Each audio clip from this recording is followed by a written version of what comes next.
हम सुहागन हैं, इस बात का प्रमाण है। तो सुहागन कब होते हैं? भक्ति के पथ के पति कब होते हैं? बोले सो ही सुहागन प्रिय जाहि रीझ हैं। वो जिससे रीझेंगे उसको सुहागन बनाएंगे, जिससे नहीं रीझते उसको लाख कोशिश कर लो, नहीं बन पाएगा। तो इसलिए स्वयं तो करना है पर दूसरे को सिखाना। पर दूसरा व्यक्ति यदि ठाकुर जी के प्रति बिल्कुल ही भाव नहीं रखता, बताने के बाद भी भाव नहीं आ रहा उसके चित्त में, तो मत करो। एक आध बार प्रयास करो, फिर भी नहीं हो तो फिर छोड़ दो, जैसी तुम्हारी इच्छा।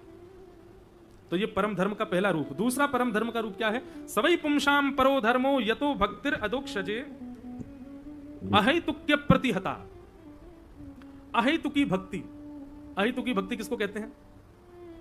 चाहे कुछ हो जाए न टूटने वाली भक्ति को अहैतुकी भक्ति कहते हैं। चाहे कैसी भी स्थिति आ जाए, आप जिस स्तर पर हो ठाकुर जी से प्रेम करने में, उस स्तर से कभी आप गिरो ना, कभी कम हो ना, उसी को ही अहैतुकी भक्ति कहते हैं।